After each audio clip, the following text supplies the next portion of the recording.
बहू, रोटियां कम नहीं लग रही? नहीं मम्मी जी, मैंने पूरी 20 रोटियां बनाई हैं। थोड़ी ज्यादा बन गई, पर कोई बात नहीं, आज थोड़ी ज्यादा ही खा लेंगे सब। क्या कहा तुमने, बहू रोटियां ज्यादा हैं? अरे हमारे घर में 100 रोटियां बनती हैं एक टाइम की, और तुम 20 को ज्यादा बता रही हो। अरे मुन्नी बेटी, चल मेरे साथ रसोई में आ, रोटियां बना ले। अरे माँ, आप बना लो, खुद ही मेरे से रोटियां नहीं बनेंगी। अरे चल के कुछ सीख ले मेरे साथ, नहीं तो शादी के बाद पछताओगी अगर खाना बनाना नहीं आया तो। आप भी ना माँ, अभी तो मेरे खेलने खाने के दिन है। मैं अभी से रसोई में जाकर खाना बनाऊं, ये मेरे से नहीं होगा। और मैं ससुराल में कौन सा इतना ज्यादा खाना बनाऊंगी जो मुझे अभी सीखना पड़ेगा। मुन्नी चिड़िया कभी भी अपनी माँ की बात नहीं मानती थी और ऐसे टालकर चली जाती थी। अब ऐसे ही कुछ दिन बीत चुके थे। मुन्नी चिड़िया की शादी एक बल्लू नाम के चिड़े से हो जाती है। मुन्नी अपने ससुराल आ जाती है और वो जब अपने ससुराल के सदस्य देखती है तो उसके तो होश ही उड़ जाते हैं। हे भगवान, ये घर या चिड़िया घर, इतने सारे लोग। हे भगवान, मेरा क्या होगा अब चिड़िया अपने कमरे में चली जाती है। थोड़ी देर बाद मुन्नी की जेठानी कमू वहाँ पर आती है। अरे मुन्नी, अब आराम कर लिया हो तो रसोई में जाकर रोटियां भी बना दो। जी जेठानी जी, मैं बनाती हूँ थोड़ी देर में जाकर। अब थोड़ी देर बाद मुन्नी चिड़िया रसोई में जाकर रोटियां सेकने लगती है और थोड़ी देर बाद रोटियां बनाकर सबको परोसने लगती है। तभी उसकी सास कहती है, अरे बहू, रोटियां कम नहीं लग रही? नहीं मम्मी जी, मैंने पूरी 20 रोटियां बनाई हैं। थोड़ी ज्यादा बन गई, पर कोई बात नहीं, आज थोड़ी ज्यादा ही खा लेंगे सब। क्या कहा तुमने, बहू रोटियां ज्यादा हैं? अरे हमारे घर में 100 रोटियां बनती हैं एक टाइम की, और तुम 20 को ज्यादा बता रही हो। अब जाओ जल्दी से रसोई में और रोटियां बनाओ। हे भगवान, 100 रोटियां, ये कैसे लोग हैं, कितना खाते हैं?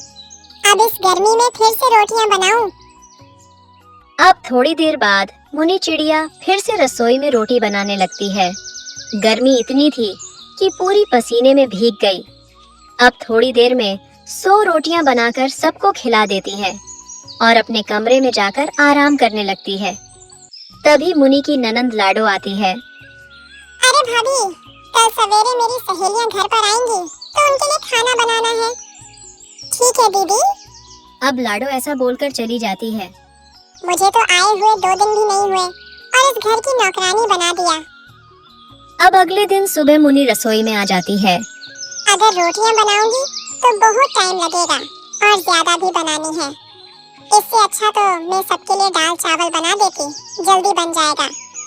ऐसा सोचते हुए मुन्नी चिड़िया सबके लिए दाल चावल बनाने लगती है और बनाकर रख देती है और बाहर आती है। अरे बहू, आज जल्दी बना ली क्या रोटियां?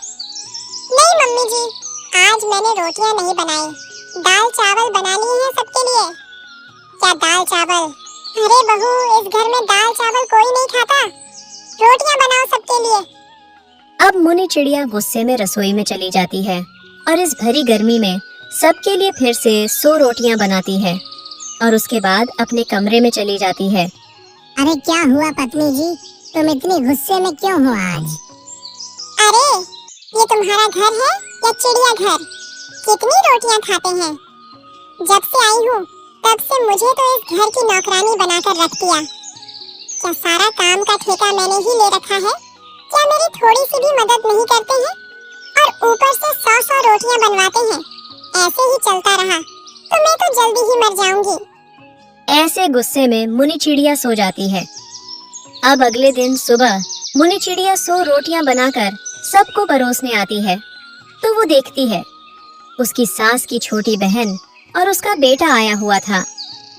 अरे मुन्नी बहू, सुनो, तुम मेरी छोटी बहन के लिए भी रोटियां ही बना लो, पहले ही फिर सब साथ ही बैठकर खाएंगे।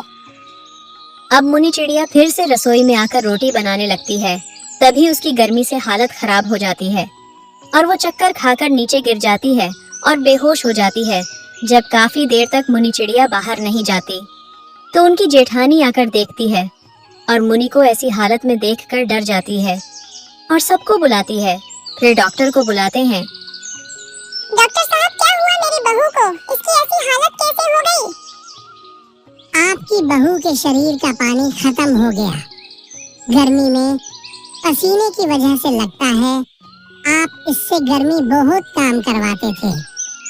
अब इसका खास ख्याल रखना होगा आप सबको। अब डॉक्टर चला जाता है। थोड़ी देर बाद मुनि को होश आ जाता है। मुनि बहू, मुझे माफ कर दो। आज तुम्हारी ये हालत मेरी वजह से हुई है। मैंने ही तुमसे गर्मी में इतना काम करवाया था। मम्मी जी, आप मेरे से बड़ी हो, आप मेरे से माफी मांगो। ये मुझे अच्छा नहीं लगता। बहू, अब से तुम कभी इतना काम नहीं करोगी। हम सब मिलकर थोड़ा थोड़ा काम बांट लेंगे और मिलकर करेंगे और खुशी खुशी रहेंगे।